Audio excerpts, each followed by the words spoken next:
Howdy. This is Mission Texas, a political podcast about winning Texas by 2032, or else we may lose the White House for a generation. I'm one of your hosts, Alex Clark. And I am Kate Rumsey. Other podcasts may focus on the day-to-day or the next election, but we are keeping the eyes of Texas on the bigger prize. What happens after the next census? All right, Abbott called it an Antifa rally. Texans called it a Saturday. Millions showed up nationwide for the No Kings protests. And right here in Texas, organizers were making it happen from the Capitol steps to my backyard here in North Texas. Today on Mission Texas, we're sitting down with a woman who is done waiting for change and she's building it herself. Y'all, this is what a resistance looks like. So let's get into it. Welcome to the podcast, the organizer behind the Austin rally, Shelby Evans. Hi, thanks for having me. All right, I have a right out of the gate. Okay, it seems to me it's really hard for me to organize a family dinner with just the people I'm related to. It's like herding cats, let alone mobilizing thousands of strangers. So can I ask you right out of the gate, how did the No Kings rally start? How did it start in Texas? And how did you get involved? So No Kings happened in the face of unprecedented authoritarian overreach. The fact that our neighbors, ourselves, were being impacted every day by these sort of wild and horrible actions of this administration.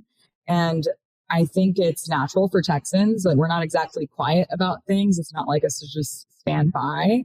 So the way I got involved was simply showing up. I'm a pretty active person in my community, and I like to be a helper. Most of the people that I organize with are the same way. The whole Mr. Rogers look to the helpers. I really feel that way in my community. And so we also call this kind of work a show-upocracy. People that show up on a regular basis are the backbone of organizing. And another big part of the work is making it accessible to people. So there's really specific things we do in Austin to encourage participation across the board, especially for people who are new to showing up to a protest or a rally or getting plugged in their community, and try to demystify the process of standing up for justice. So that's how we kind of, philosophically arrived at this moment. Can I ask though, how do you get connected to the broader national movement? And then how does Texas fit into that?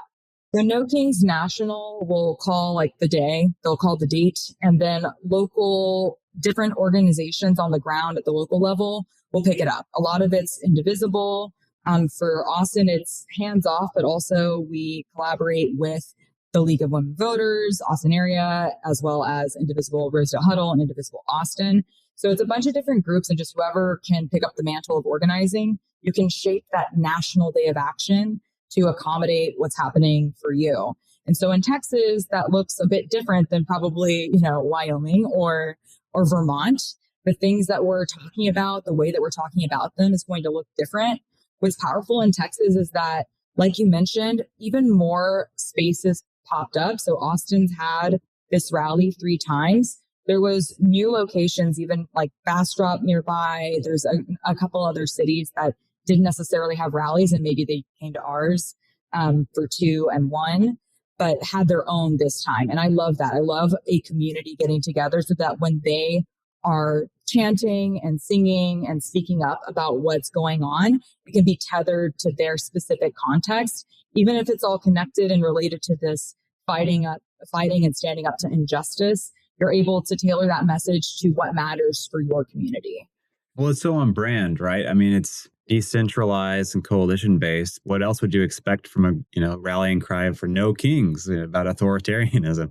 Why would there be a top down structure where you're just being told what to do? I love that it's so regional and multifaceted and has its own flavor even within the state. I mean, Texans, we're the kind of prime audience for this kind of message, I would think. I mean, independence is a big deal here. We are the Lone Star state, right? We don't want power telling us what to do. I mean, how do you see that kind of specific spin on Texas? Like, what were the things that, as organizers, you were trying to tap into? One of the big things we do differently in Austin is that we bring in other organizations, not only as collaborators for this process. We had a long runway. So sometimes the date's announced maybe 4 weeks before the rally date. We had 8 weeks lead time. So I met with other organizers that work 24/8 on these kinds of issues. Ask them, what's your ideal No Kings look like? And then I also did an open call for artists and musicians. This is the live music capital of the world. Music and art are at the forefront of social and political change. So it doesn't make sense to leave kind of anyone out of this conversation. And through those conversations for ideation, we are able to come up with concepts. And then we bring organizations and artists and musicians to the day of, so that the rally is not just a one and done. It's a plug, it's a funnel into actions you can take past that day. I have a lot of people say, I don't really know how to approach organizing. I don't know what to do. I'm overwhelmed, but I want to do something. And for a lot of people, the easiest thing to do is, show up to a protest or go vote. Like, those things should be relatively easy and achievable, but there are other things you can do, and having someone talk you through it, especially if it's an issue you care about. So the organizations we had represented were a really huge swath. We had people from labor. We had people that were talking about mental health. We had people talking about immigration rights. We had people talking about the environment. It was a huge array of groups that have special actions and specialized interests in these areas that can give people direct actions that they can continuously plug away at. And then we will continue to work with those partners for other actions that aren't No King specific. We have other things coming up like May Day, which is Big Labor Day, International Workers' Day. There'll be an artist and activist event we're doing in Austin. There's more things to do after the fact that are based in your community that, again, you can plug into. It's not just No Kings. Like, that's a part of the movement. That's the drive. But there's other pathways to justice that we're going to explore, not only on the day, but after. I love that you mentioned that right out of the gate, because I feel like one of the critiques, people complain about everything. One of the critiques you always hear about No Kings or any big protest rally is like, oh, that's easy to do. Just show up to a rally, have fun, but nothing gets done. They're very pessimistic people, but you're like, no, this is not the moment. This is the movement. And we're giving you the next steps. You're showing up here, you're getting energized, but you're also getting information. You're being empowered on what's happening after that. I had to throw in that Hamilton line. I got very excited about the No Kings episode, so I wore my Alexander Hamilton shirt. He's showing the shirt for our listeners. The one with Lin-Manuel pointing up on the star, the classic. Yeah, exactly. My job as a millennial to bring in the millennial cringe of the Hamilton. Well, I'm just curious, what are the specific action items you think people will take away with the No Kings movement? And I'm wondering, and because my dad, I'll give you all a shout out. I think he would say he's a lifelong independent, but leaned Republican for a long time.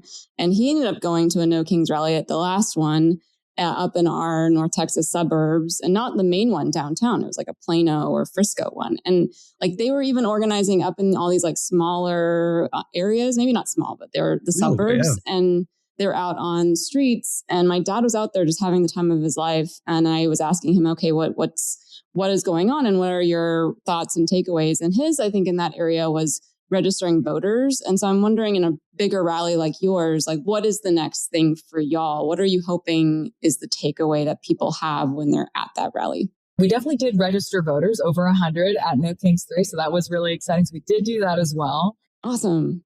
Yeah, I hope the takeaway for people is you're not alone. I think when you're kind of doom scrolling, the very first thing I want people to feel is camaraderie and a sense of community, and knowing that it's not just your voice, it's a community of voices, which is much louder. So that's the first thing I want people to take away is like, I'm not alone in my thinking. We all see what's going on. We're not happy with it. We're going to do something about it. After that point, I want people to see themselves as a powerful proponent of change. I think some of us feel like, and I said this the day of, some of us feel like our voices can't carry far enough. Their hands can't reach high enough. What can I do? And it's a movement. It's everything. People look back at things like civil rights and think, oh, it's just like what? Like a big, protest? Is it just the March on Washington? No, like it's a bunch of actions, a lot of things that build and build and build and build.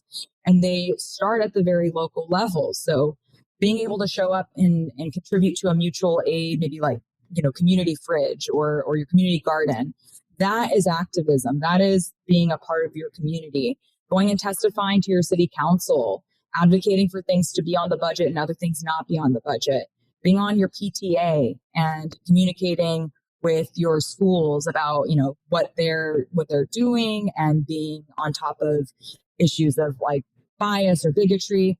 Speaking up in all those different contexts means something. And it doesn't just mean something for the movement. It also means something to your neighbors. If you're seeing injustice happen and everyone's just complacent and just allowing it to happen, that is exactly how it snowballs into bigger issues, bigger violations, like some of the ones we're seeing right now. We cannot stand by and allow it to happen. We need to be standing up regularly and not letting, the other thing that kind of is a challenge is that I think folks using media is a great tool, but media also tends to create echo chambers or can be manipulated to make you feel a certain kind of truth exists out there that may not. And so that's the other powerful component of going to these rallies, not knowing that you're not alone. It's inherently motivating to know that that's the truth. When you have 30,000, 40,000 people standing next to you, angry about the same things, activated by the same information, you know that it's worth fighting for because you're not going to have to do it alone. Yeah, a couple of things.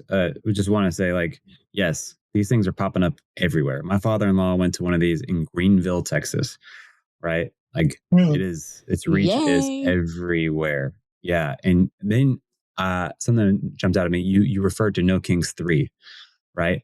For those who have not been following us closely, it's important, dear listener, to understand there have been 3 of these rallies. My homework, my research says that the first No Kings in June 2025 had over 5 million participants. By October, when they had the second one, we're up to 7 million. And then the third, this past March, the largest single day protest in United States history, somewhere between like 8 and 9 million people participated. How do you even calculate that? I don't even know. But is there a way to report that, Shelby? Like, do you report that up? Mm-hmm. Yeah. So usually what you do, most popular way to do these estimates is to have a drone shot of your crowd. And then there's like a specific calculation, a formula. I think National also communicated with us to give us the strategy for calculating our crowd size. And then you give an estimate to National, and then they're able to tally overall. So it seems there is communication with sort of a national group. And if somebody was in a new area, and something that we're reflecting on is that we are building our infrastructure here in Texas. Like, we have more groups, we have more chairs of parties, more precinct chairs. And if someone's out alone in East or West Texas or wherever, and they're feeling like they're a blue dot in a red sea, how do they get connected to this? Like, how do they get connected to that so that they can show their neighbors, as you're saying, that they're not alone? For No King specifically, there's a landing page, there's a website, there's materials for if you want to be a host community, you can get plugged in. They'll have national calls. We're pretty, I would say, sophisticated, not to pat ourselves on the back, but Austin's done this a few times. So we don't rely too much on those resources, but they have resources like things that you could use for social media content or that you could use for handouts. They'll send you a banner. So for folks that maybe aren't fundraising like we're doing in Austin and have like some infrastructure with all these people we collaborate with, No Kings National will provide some resources and guidance for you, and someone will answer your email and your questions if you need help kind of conceptualizing how you would do that in a smaller town or in a town where maybe it's not happening. I think you'd be surprised. Like we were talking about Plano earlier, and that's where my parents live. They started seeing, besides No Kings activities, they were seeing protests for, ICE out of Texas, ICE out of Plano, activities happening near the grocery store where I grew up. And they were like, wow, we've never seen people like picketing like this before in Plano. So I think that's the other kind of powerful thing is that you don't need necessarily a blueprint. You don't necessarily need a stage or like a fancy sound system. Just showing up is enough. We have people that show up on the highway every single day with banners about whatever the issue du jour is. They are out there every single day. And I highly encourage someone, like, if that's where you want to start there. That's not nothing. And before you know it, there might be 15 people standing with you. And then maybe you're going to, trivia or happy hour with those people or getting a coffee. And then y'all are going to talk about what's going on in your communities. You're going to talk about how you want to get more people to join you, what next steps you want to take. And that's how it starts. It's grassroots, it's authentic, and it's meaningful. One of our early guests, John Turner, is a former state representative in the North Texas area. And he talked about the No Kings rallies as just a really phenomenal opportunity to have a serious discussion and demonstration of patriotism. Forget left versus right on the traditional poli-sci spectrum. That's kind of out the window right now, right? Like, it is just a patriotic thing to do to resist authoritarianism. It's harder to think of something more American that should bring the left and right wings of this bald eagle together. Is that something you've noticed, that this has expanded beyond the kind of traditional Democratic coalitions to bring in those kind of independents, but even maybe some disaffected Republicans? I would say absolutely. Something that was unique at our most recent rally, we had a veteran, an Afghanistan veteran, do slam poetry about the horrors of war. And I think no person could listen to that and not be moved. That's the reality of the moment we're in. I mean, maybe one of the only upsides of how egregious the actions that we're seeing happen is that it's really hard to not look at it and be like, this is bad.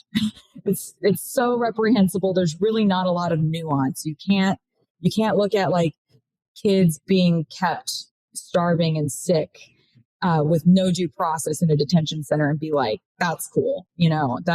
That's not American. That's not patriotic.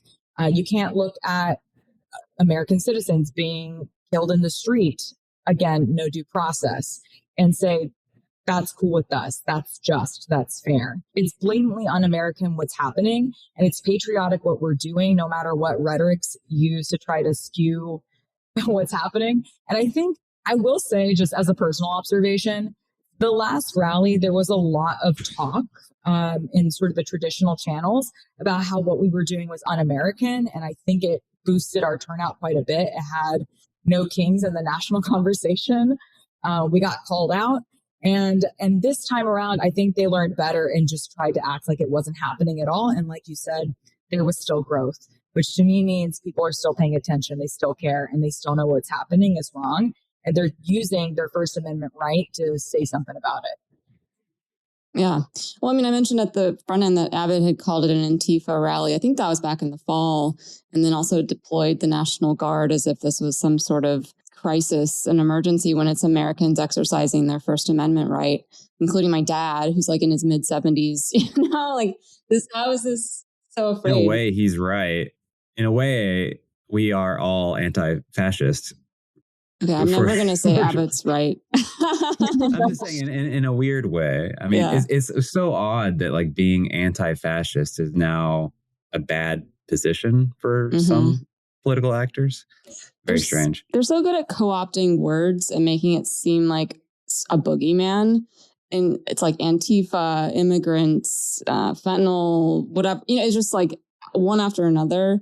And I'm wondering, how do y'all combat that negativity? And I love, and I'm guessing this is part of the solution, is that there's so many great signs and costumes and love. Like I just saw a lot of people dancing and cheering. And I mean, is that part of that? And how do you accomplish it?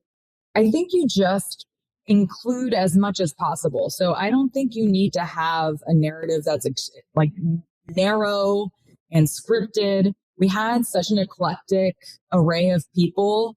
I mentioned the veteran. We also had drag performers. We also had a Hispanic ska band come out. They were incredible, an incredible music act. Also a group called Singing Resistance. They had like 50 plus, I would say like mature ladies singing a song of peace and teaching it to the crowd.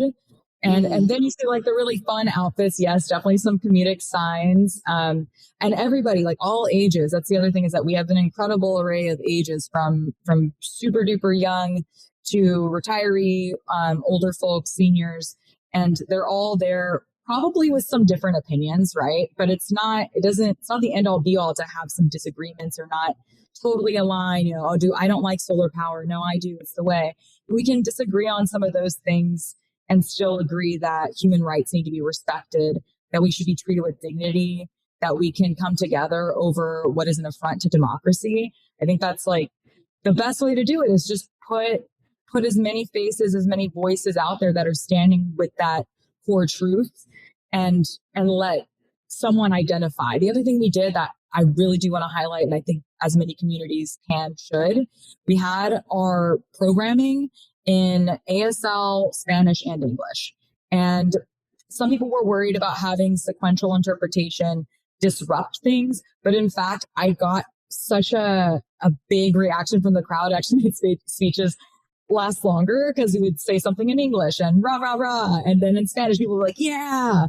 And I got to see more community coalesce over this inclusion. If you've ever watched an ASL interpreter, it is way more entertaining and way spectacular to have someone on the stage doing ASL interpretation, because there's like emotion, and it just felt good to include members of our community that are sometimes not addressed and not folded into the process. And so again, it makes this tapestry bigger and more beautiful and stronger.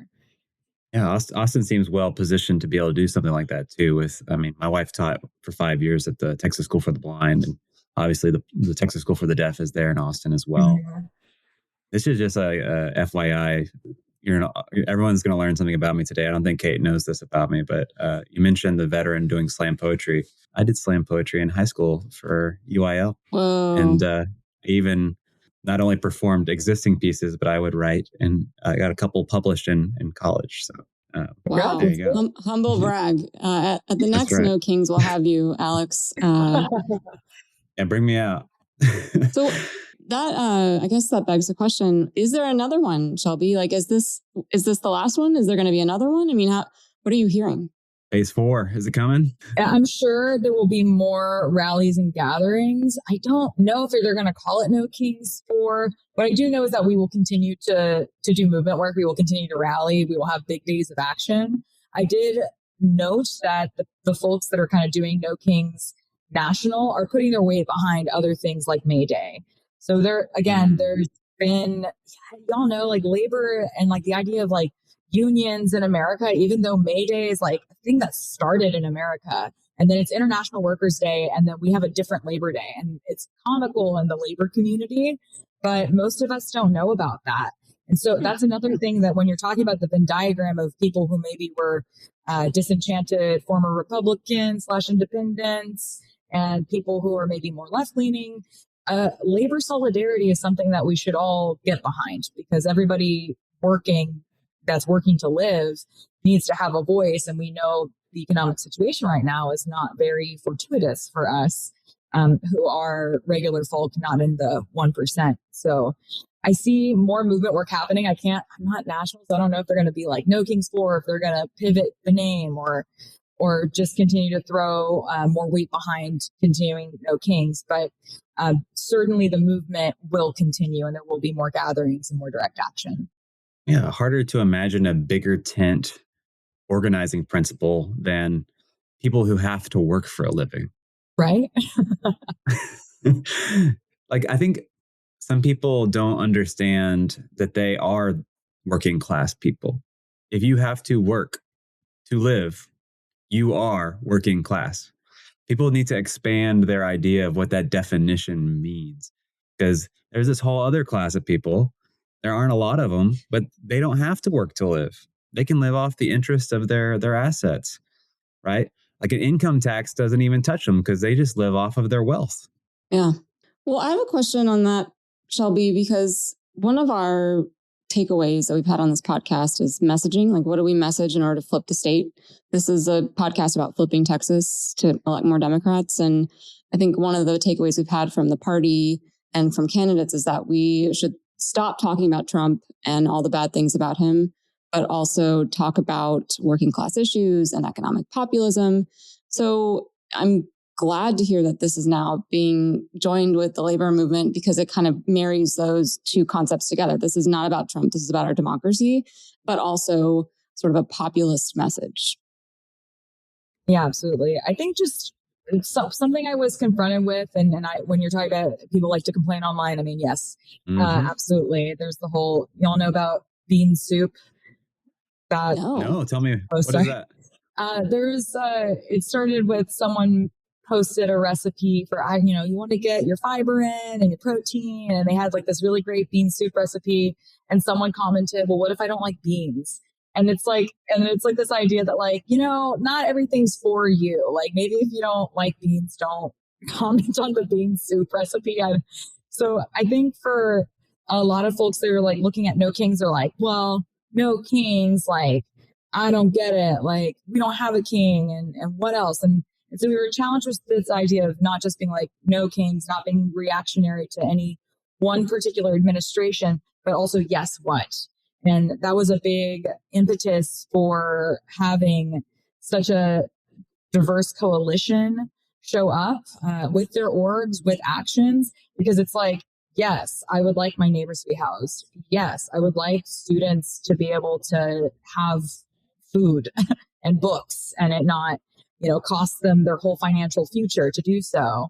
I would like my parks to not be paved over for the next big data center. And I don't want to be surveilled by AI.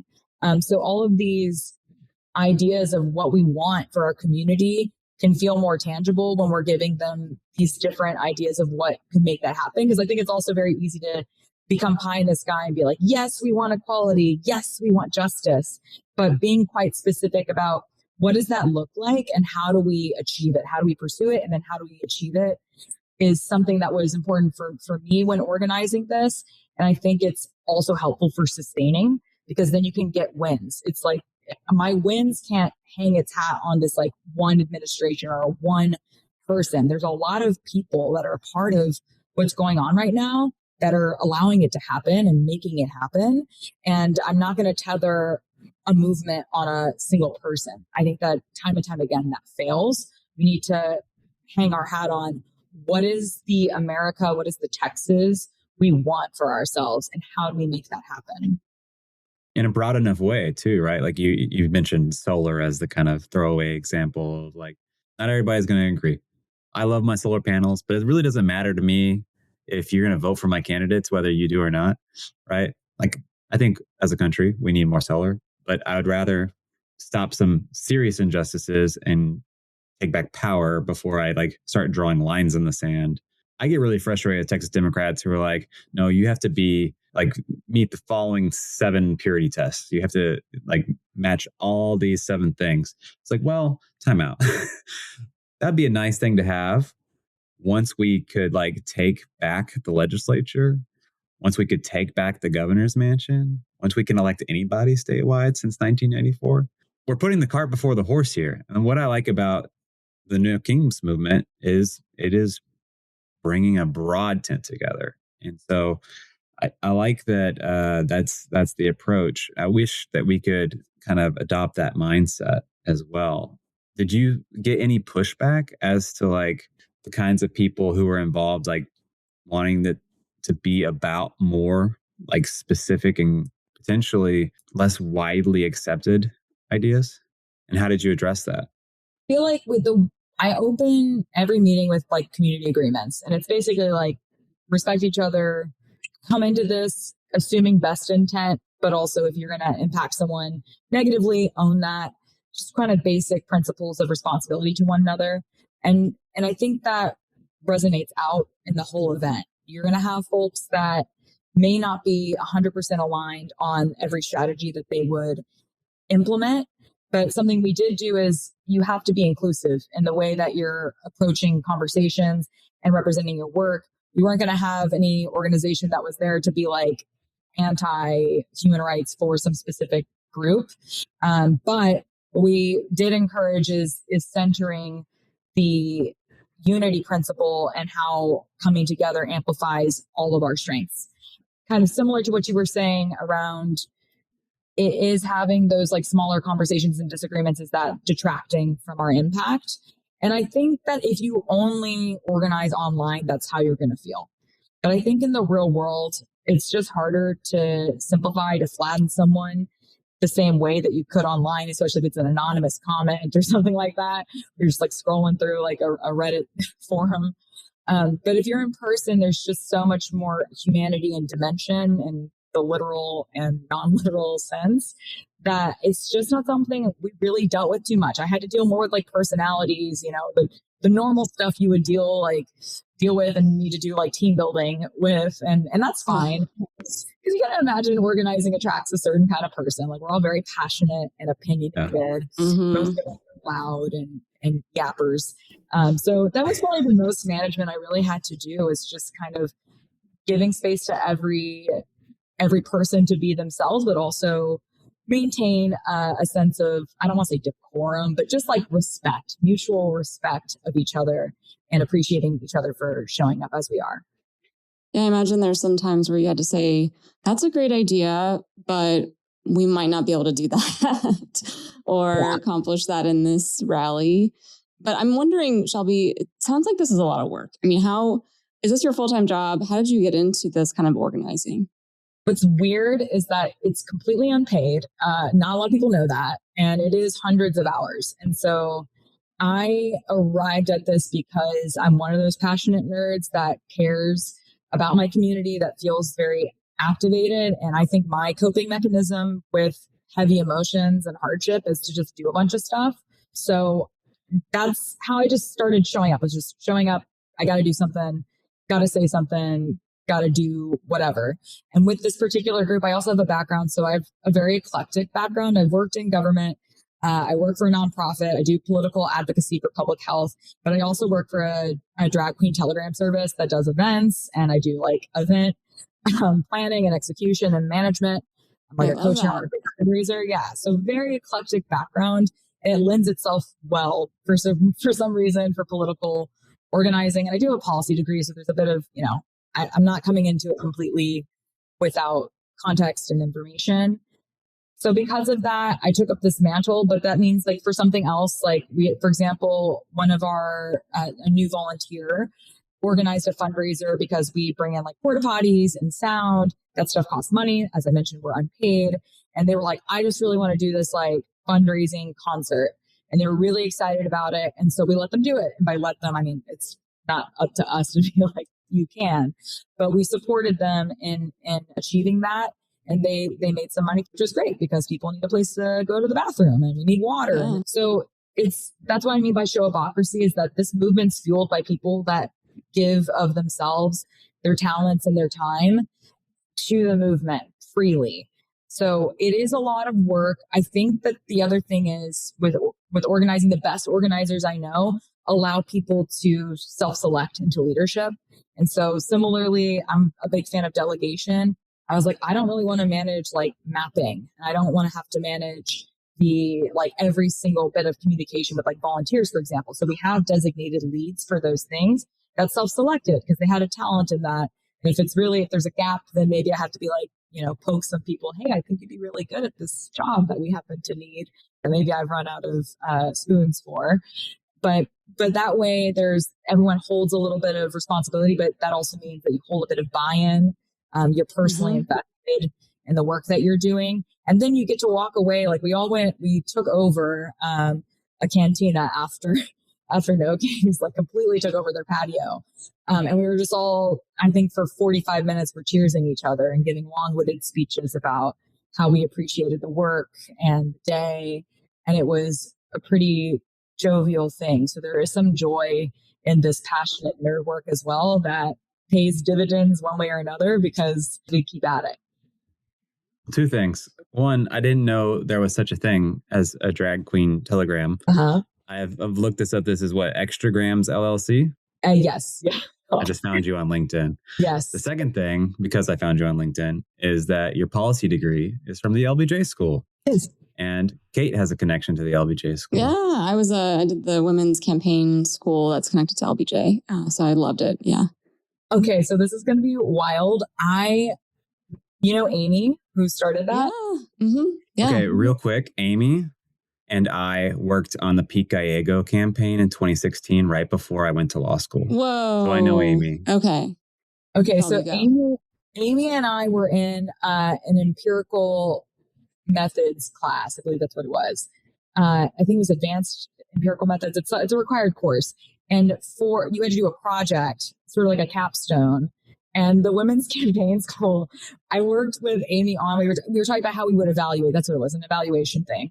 And so she was like working through the idea and was like materializing that. And we worked on a practice evaluation during my time at LBJ. So that's so cool that I knew it came to fruition. And I really, really love Amy and love that project. So that's so cool that you're part of it. Yeah.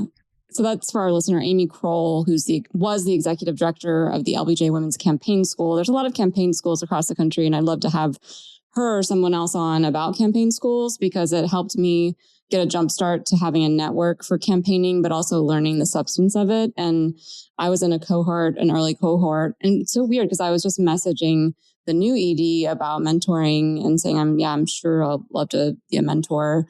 But it was such a great way to network and meet Amy, who is herself a military spouse. And so she and I bonded over that and her work with Democrats and also just politics writ large. I think she's with like the Clinton Leadership Foundation or something like that now. And we all wish her so well. But yeah, that's really crazy. This politicking and organizing the world gets smaller. I hope every listener feels that way, that as we have more people join and hopefully that they're meeting people in their community, that just becomes like such a small world. You get to know more and more people. But I think that goes to a point that you were making earlier, which is that sometimes if you're just online and you're on Threads or you're on TikTok, you come away maybe with a negative perspective. And I had one even during our primary, because there was such I think there was through Threads and TikTok and other ways, there was a lot of attacks going on. Whereas every time I knocked on a door or I went to a group or a rally, I came away with such positivity and good feelings about politics. And I'm so glad that y'all are doing that kind of work and bringing people together. So I just want to give you a shout out to that. Well, I wanted to maybe follow up on what you're talking about with Amy is like how measuring and evaluating. Like, how do you measure the success of that rally, whether it be by numbers, registering voters, or just vibes? Yes. And I think all of that is like vibes. I would say for anyone who has a stereotype about what rallying looks like, we've had no safety incidents. We also have like an internal, like we do like some de-escalation stuff, but no safety incidents. Very happy. I don't even think we had anyone overheat at this one, which is great. The weather was pretty forgiving this time versus the summer in Texas. So certainly there's the quantitative elements. How many people showed up? How many people do we register to vote? How many people RSVP'd on the Mobilize, which tends to be like a multiplier of like 5 to 10 times the amount of people that RSVP actually show up. So obviously not like a perfect measure. But there's also things that we're doing to try to get feedback. We can send follow-up surveys through Mobilize. So for that smaller percentage of people that register, we can send a survey, get direct feedback that way, which we did. I also did a debrief with the people that were the planners. So all of those passionate folks, of which there were about, we'll say like 30 or so that were kind of regularly working on this, hosted a debrief with them, have a survey. Also, we're doing the same thing with the participants. So there's like 80 organizations that showed up, also doing a debrief, having a survey. Certainly the vibes are what you look at. It's also interesting to see what media says about your event after the fact. So the way that traditional media reports on the event can kind of give you a sense of like, what did an external party feel happened during the day? What stood out to them? What images are kind of traipsing around the internet? And then I think finally is for us, we're working on evaluating with our partners, how much engagement did you get? Like how many people signed up for your petition? How many folks joined your next meeting? Did the direct actions that you gave? Touching base with them because we know that it happened. We know that for the last one, every single organization said, we ran out of paper. We ran out of paper for our sign up list. We ran out of paper for our petitions. So this time we're doing the follow up and asking, well, how many pieces of paper did you print? And how many people showed up to that meeting? And did you feel, how much impact do you feel like you got? How many people followed you on Instagram? Trying to find more quantifiable ways to get a sense of what the movement is doing. But ultimately, I think that the vibes piece you could never ignore. It tends to be what people walk away with. And the vibe I got in Austin, I think what I heard resoundingly is a feeling of unity. And that was on purpose. That was when I talked about those ideation meetings. We were really talking about your fight is my fight, finding a way to work together for cross-movement power. And I was like, how do we make that felt? And so we just kept pressing that message throughout the programming and throughout the groups and the meeting, blah, blah, blah, everything that we were doing ahead of time. It was in the chants. And I think that people walked away with that feeling of, I'm a part of something greater. I care for my neighbor cares for me. I love that you ended it there on those positive vibes. I think that is just like the perfect segue to one of my favorite segments of our show that we've added called Good News. And so the idea here is that Republicans are really good at sharing their word. They're evangelizers kind of naturally. And people in the center left, for whatever reason, we aren't, except for these really great opportunities at these rallies. And so we got to get in the habit of flexing that muscle, getting more reps in, just getting more comfortable sharing what we care about and things that are such good, developments in our lives, either personally, professionally. We just can't help but share it. I feel like that's probably the experience a lot of people had at these rallies. So let's do it. What is something from your life, either personally, professionally? So good. You got to share it. My dog got a really cute haircut. So that's pretty cool on a personal note. Oh, yeah. I'm going to get a picture of that. Oh, yeah. Now, is that a schnauzer? No, he's a Maltipoo. He's an old man. Oh, yeah. My dog's old too. And then the other thing that's probably exciting that's a little bit more relevant is for this upcoming local election, and then also for the runoff that's happening, I'll be the presiding judge for Travis County. A friend of mine who was the I've been clerking, but I'll be presiding judge, which is cool. Going to be an exciting opportunity I've already gotten to be within count votes and all that kind of stuff, but this will be a new role to take on, which is pretty unique, a unique view of our electoral system. The Honorable Shelby Evans, election judge extraordinaire. Yeah, I love it. That's cool. Yeah. Hey, how about you? Yeah, my good news, it's personal. So I'm heading to El Paso tonight. My family and I split our time between Dallas and El Paso because I have a stepson who lives there during the academic year. Love El Paso. I love West Texas, especially the food and the mountains. So very excited, but we're going because my stepson is having his first communion. We are Catholic in my family. So we're bringing my parents, my husband's parents, his mother's parents. We're all good friends, and it's just going to be a great time to bring all of our family together. And I love sharing just all the things that I love about El Paso. So that's my good news. I am very kind of almost nervous to share my good news, but I got to follow my own advice and just get over it. Yeah, do it. So I am going to make some big news because today is April 16th. This episode will come out next Thursday, April 23rd. And that is the day the website for RymanClark.com goes live. I have left my cushy, secure, big law job, and I am starting a law firm with a friend of mine who also went to UT, also a veteran, also a former clerk. And we are going to take our skills and big law background, and we're going to use it on behalf of real people. We're going to sue bad landlords and contractors and anybody who hurts Texas tenants and homeowners. And I'm very, very excited to announce that because we have been waiting to do a more public announcement till April 23rd, the magic day, because that will be a 10-year banquet for the Texas Law Veterans Association, which me and a buddy of mine co-founded my 1L year. I don't love the idea that that was 10 years ago, but it is how math works. And so technically, if you're listening to Spotify or Apple Podcasts or YouTube on the morning of April 23rd, you'll hear it before anybody else. Hey. So yeah, I'm so congrats, excited. Alex. I'm so excited for Thank you and your partner.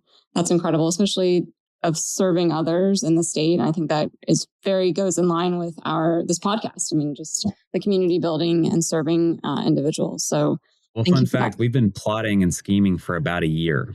We first talked about this at an Access to Justice fundraiser for the Veterans Committee down at the Four Seasons in Austin, and the speaker was Brian Stevenson. Oh, I love him. Yeah, he's an incredible speaker, and he talked a lot that night about being proximate, being among the people and in the hurts in the community, actually being able to lay eyes and hands on them, right? Yep. Like to actually be in it. And I loved my previous job and the people I worked with, but it's not the same when you're working for massive corporations. You don't feel as connected or as gratified, personally, at least. Well, thank you for the work that you're going to be doing. And also thank you, Shelby. Okay, we're going to get into our last segment, if that's okay. Before we do that, I want to give a plug to our Patreon. If you would like to support us as independent media and help us defray the cost of this podcast, you can become a member for just a few dollars a month, or you can support us by giving us a 5-star review wherever you get your podcast, and share our social media at Mission Texas Podcast. Now, all right, Shelby, I want to know, this is our last segment. It's called The Last Word. Think of it like the last stand at the Alamo. We're rallying the troops just like you did at the No Kings. How do we bridge the gap between the work with No Kings to actually delivering for people and flipping this state? I know No Kings is not necessarily politically aligned with the party, but I believe that you probably have the desire to flip the state for better. So how do you believe that we need to flip the state, and from your perspective as an organizer? So while the work we do is nonpartisan, what is also nonpartisan is all the things we talked about: wanting justice for your neighbors, wanting due process followed, our First Amendment, our Fourth Amendment rights respected. And if the people in power right now are not doing that for you, we suggest you vote them out. So And that's no specific party. If the person that's in power is not doing it for you, then vote them out, like Willie Nelson said. And so if that results in a flip Texas, I am here for a better Texas for Texans. So that is within our power. That's the other thing to not forget. I think people forget their power. And that is what people who have too much of it want you to do. They want you to forget that you have power. And when we bring that all together and we vote, we can wield much more power together. Amazing. Well, I want to know, just in the last few minutes, how do you get people organized, not just to get to the rally, but I know that a takeaway in a lot of our local municipal school board and even our other partisan races is to get people organized to volunteer. And how do you see that as a community organizer? Like, how do you bridge that gap? Because I think that is a key to how we're going to elect people that are actually interested in our issues. I think it's taking the time to have conversations. So I mentioned I'm a yapper, so I don't mind terribly much to have those conversations. A lot of distress and problems were circumvented because I was willing to pick up the phone or go to the coffee shop and meet with someone and spend an hour, 2 hours even, talking through things. And I feel like when you also take time to, I still have a pile on my desk. I wrote thank you notes for all the people that were super involved in making No Kings happen and be a success. Taking the time to do those 45-minute toasts and to acknowledge one another and speak with volunteers and get to know them. I think that's important. The relationship building. I think sometimes we're too frenetic, and I'm guilty of that as well. But really taking time to engage with people and see them and appreciate them and invest in them creates a much more sustainable movement, and it brings people in. So I feel like that is a strategy that we need to embrace more. The most successful organizers I know spend a lot of time doing relational work. Well, yeah, and I think one of the best people I've seen in recent years who does that is Beto O'Rourke. And I remember the first time I learned about you, you had been interviewing him at Auditorium Shores, Mm-hmm. and he had said that the best antidote to despair was action.